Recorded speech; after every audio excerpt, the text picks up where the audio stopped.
Greetings, folks. Iolair here, and I'm back with another carrier replay. This is the third of three carrier matches I had planned this week. In fact, I was trying to get this video out yesterday, but due to some technical issues with my microphone and then some subsequent audio adjustment problems I had after that, I frankly just kind of ran out of time. So my apologies to today's returning guest, Wes the Handsome, who is sailing the Tier 8 Royal Navy carrier HMS Implacable. This is a Tier 8 epicenter match on northern waters. There are lots of cruisers and destroyers, only a couple of battleships per team. Wes is working with a 14-point commander, of which he's allocated 12 points, putting a lot of emphasis on supporting his torpedo systems. Now, as is the case with the previous two carrier matches, and I'll leave links to those videos in the description below. This match is going to go the full distance. It's going to be very close right up to the end. It's kind of a nail biter, so I encourage you to stay on and watch a very, very good match. Now, Wes has started his engagements here on the east side of the map, looking to spot and harass destroyers, as a good carrier commander often does. Yes, I do know many destroyer players, including myself, that get very frustrated with carriers, especially when there are multiple carriers per match. I find that when there's only one carrier per side, things are pretty manageable, or can be manageable, but when there are multiple carriers per match or per side, it can be very frustrating to be continuously spotted. And thankfully, Wargaming has adjusted the matchmaker in 093, which released this week, to try to reduce the occurrences of multi-carrier matches. So we'll have to see how that works out. Now, the Allies have regained the lead by claiming first blood, taking out that poor Trento that had beached himself. It looked like he got himself unstuck, but simply wasn't able to get away in time before being focused out. The opponents did get a brief lead initially because they captured the outer ring and got some points from that. Interestingly, in this game, both teams are going to seem kind of skittish about working the objective with the two rings. In fact, the center won't be contested until for actually several minutes, which is kind of odd in my experience. My feeling on these epicenter matches is that it's very important to at least contest all of the areas for as much as possible throughout the entire game. I've seen many matches where one team that does a very good job controlling the center, getting the points from the center circle and the rings, gets a win, even if they end up with a ship deficit, because the opponents are seemingly afraid to go into the circle. Even though there is lots of cover, even for battleships and destroyer and cruisers, to set up defendable positions. But if a team doesn't end up getting points from the rings, they often end up losing, like I said, even if they have a ship advantage. Now, the Allies did sink a second ship, the Moss, that was on the northeast side of the outer ring, but they've now just lost their own first ship, which is the Hatsuharu, to the Lexington. Wes is going to drop some fighters here over his couple of other destroyers that are on the east side of the inner ring. Try to give them some defense in case the Lexington decides to come back. And then Wes is going to swing back out to the east to get some attacks in on the Udachi and potentially the Vesteros if he can spot him. Now, the Udachi drops smoke. You can see some torpedoes going into a smoke screen from one of Wes's allies. Wes is going to try to cross drop, but just as he's starting this attack run, the Udachi is detected. He had used the smoke to basically get into concealment and then get away. So that drop was going to be unsuccessful. Wes is going to swing over to the Nuremberg, which is over on the 10 line. This ship is not playing to the objective, but since Wes's planes were kind of in the area, it makes sense for him to drop the Nuremberg. The Nuremberg, even with the Charlie hull, which is supposedly the, quote, improved AA of the ship, really isn't very good, especially against a tier 8 carrier. Wes is going to land a torpedo on him, and then with this last drop, he's going to get a torpedo on the Udachi. So looking at the tactical situation, the ship counts have now been evened up. The opponents have gotten their lead back. The Allies were briefly stopped contesting the outer ring, so the opponents got a few more points from the outer ring. In fact, the opponents have now just sunk a third ship, so their lead is improving. Although, frankly, things are going to kind of sort of vacillate between the sides, as there's going to be a significant exchange of ship losses over the next several minutes as we go along here. There goes one of the Vestaroses. That's going to even up the ship count. But again, the Allies are going to remain in a deficit until they can either sink more ships and gain a ship advantage, or they can get some control over some of these areas. Again, the center ring has still not been contested by either team, which to me, again, is very odd. There's no radar as far as I remember in this match, so there really isn't a reason that either team can't send a destroyer into the middle, at least to try to get it contested. Wes has swung back out here over to the northeast side, looking to spot either the Vesteros or the Udachi, neither of which he is going to spot, but he is going to go and finish off this low health Nuremberg and then swing back more to the southwest. We do see a smoke screen going up here, or maybe that was the remnant of a previous smoke screen from the Udachi, but he isn't, again, he's not going to spot the destroyer. He is going to come in here and finish off the Nuremberg. It looks like now the center is now being contested by the opponents. In fact, the Allies have just slipped in there as well.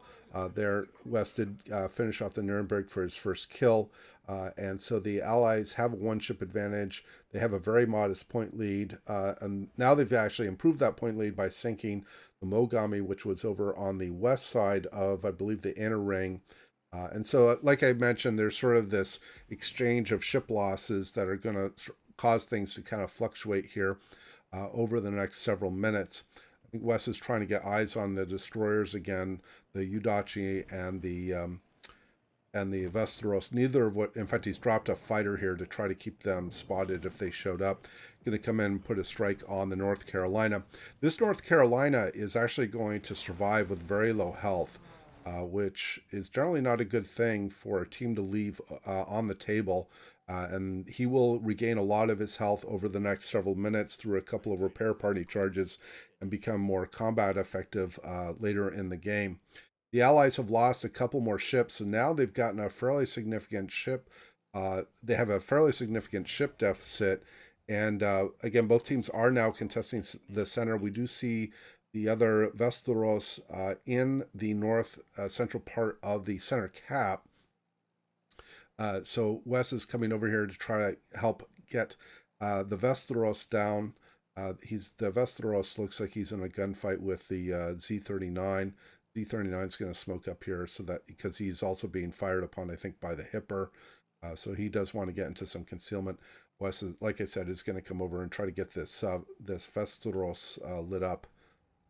Get a strike on him if you can. The Allies have now lost their Fiji, which was way over on the one line.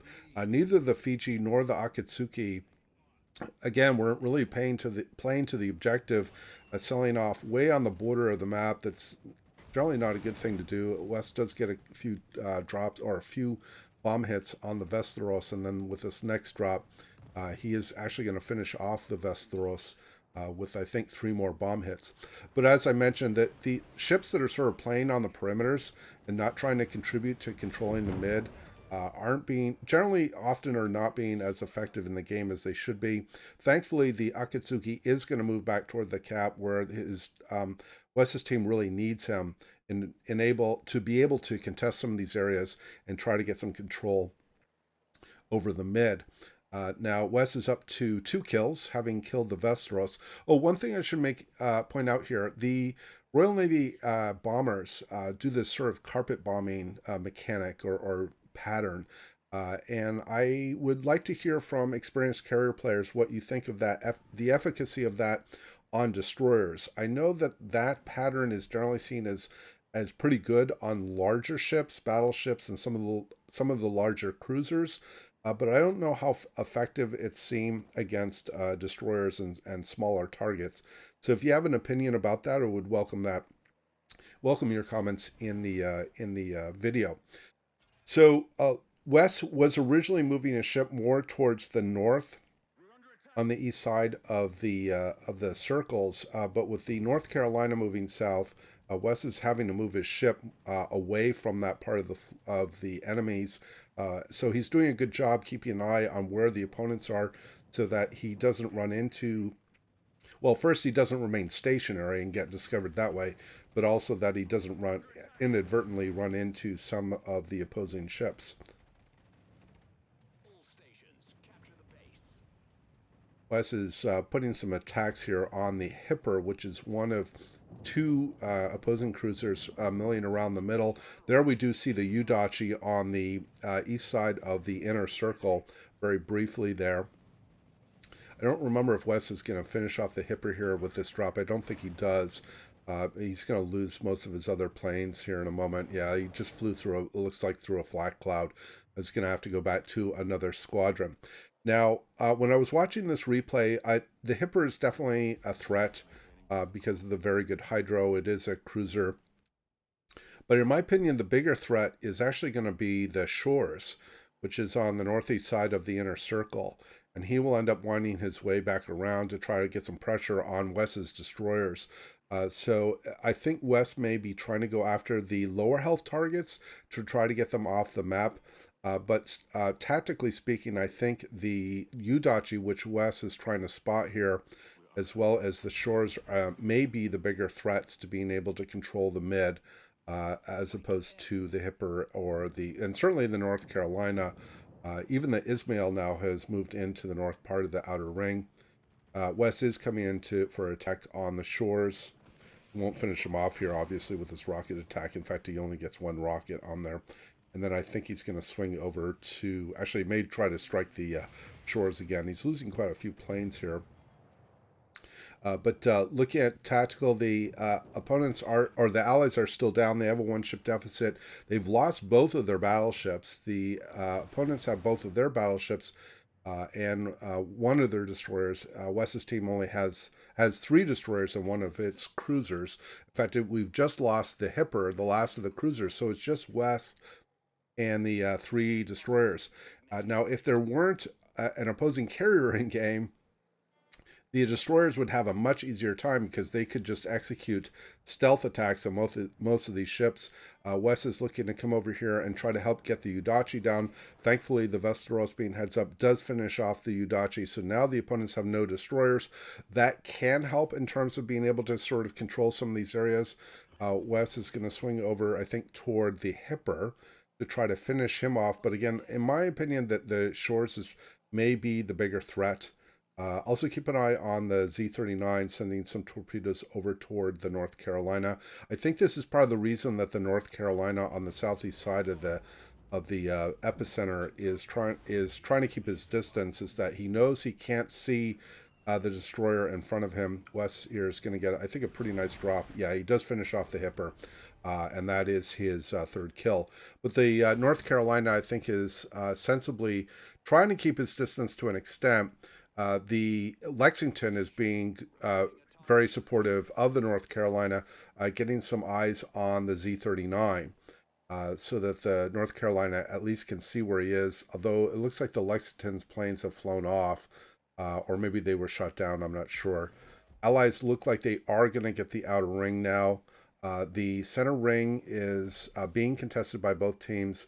The inner circle has now been contested by both teams as well. So again, you're seeing this sort of very dynamic changes in the situation. The point spread is very slim now. This is, again, another place where I'm not sure why Wes wasn't going after the Shores. The Shores is going to finish off the Akatsuki. He is going to come in on the Ismail. So, Wes, I'm sure when you watch this replay, you'll have some thoughts about your choice of target here. The Shores, like I said, did finish off the Akatsuki, but Wes is going to finish the Ismail here. The Westeros is going to kill the Shores, which is very low health right there, and he has torpedoes out on the North Carolina, and he's going to sink the North Carolina for a double strike. West finishes off the Ismail, so now it's a 3-on-1 situation. So they've kind of got things turned around here, but the Lexington then immediately retaliates against the Westeros. So a very rapid loss of ships on both sides. And so Wes and his very, very low health Z-39 against the Lexington. Now, Wes, you'll see some comments in chat here. Wes is trying to make his way over to drop some fighters for the Z-39, but he realizes the Lexington has both, I assume, the speed, but certainly the position advantage on getting to the Z-39 first. Wes apologizes in chat that he isn't going to be able to make it in time. So Wes is elected to go after the Lexington. I think this is probably the right choice because I think it's reasonable to expect that he was not going to be able to save the Z-39 because the Z-39 I don't think had smoke at that point.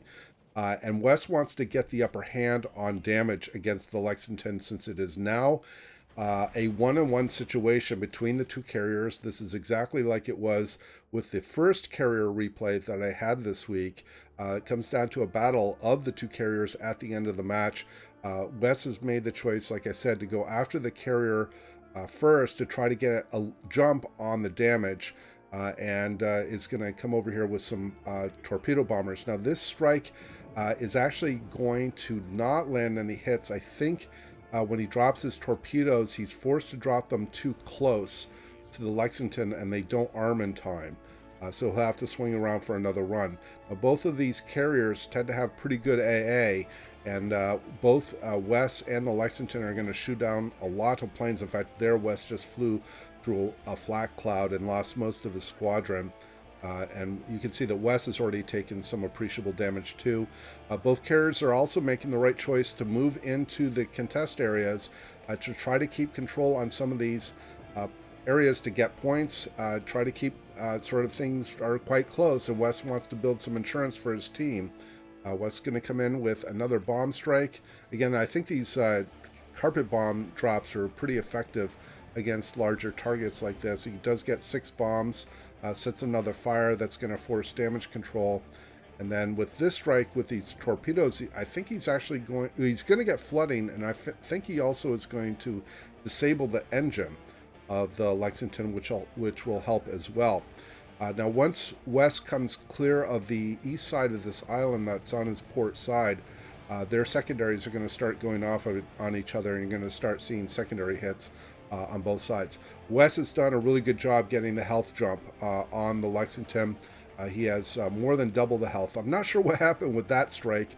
Maybe Wes can offer some thoughts about what happened with that rocket strike that missed. He is going to lose the rest of this squadron here before he can get another strike off.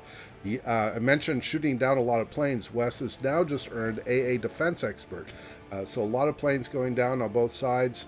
Wes coming in for another rocket attack. This one is going to be successful. He's going to land, I think, 10 rocket hits that do damage.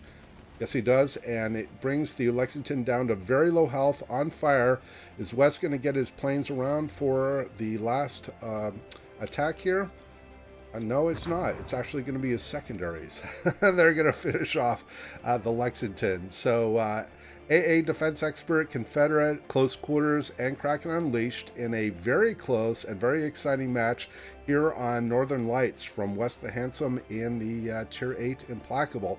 Also note that the opposing Lexington also got a Kraken, and had his team won, he would have earned close to 2,500 base XP compared to Wes's almost 2,800. So very impressive match. Thank you very much, Wes, for sharing with us. I hope everybody enjoyed the replay and the commentary. Please do leave your comments below, and as always, we hope to see you out there on the virtual seas, and we wish you happy sailing.